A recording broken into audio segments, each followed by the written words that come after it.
الحمد لله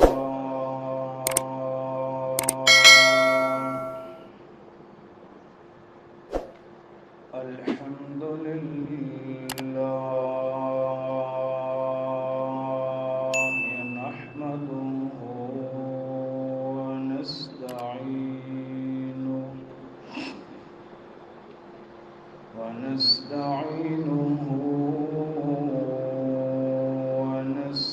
ونستغفره ونؤمن به ونتوكل عليه ونعوذ بالله من شرور أنفسنا ومن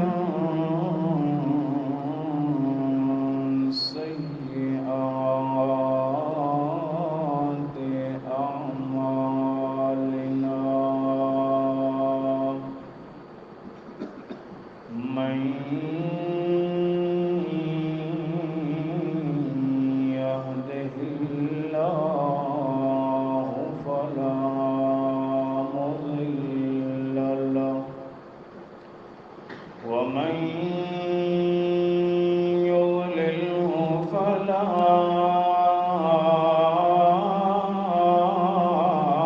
هادي له ونشهد أن لا إله إلا الله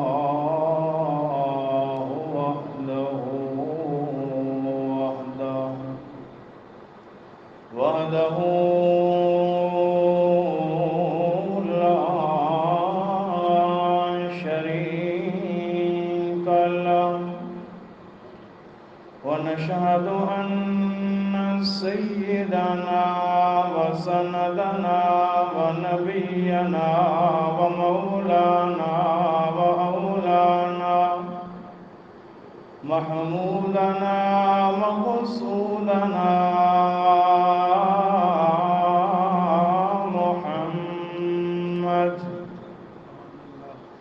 محمدا عبده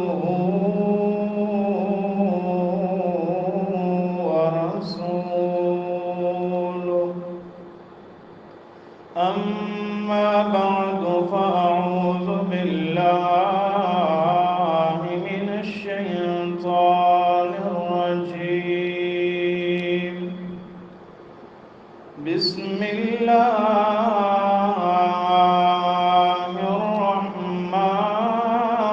الرحمن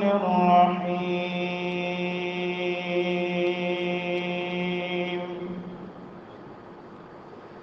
لقد كان لكم في رسول الله أسوة حسنة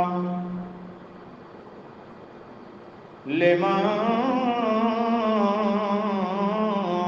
كان يرجو الله واليوم الآخر وذكر الله كثيرا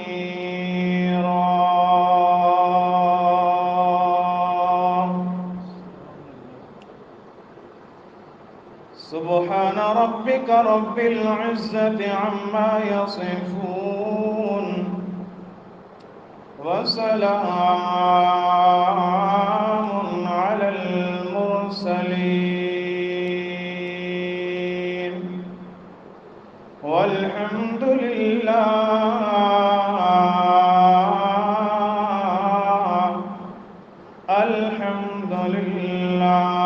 رب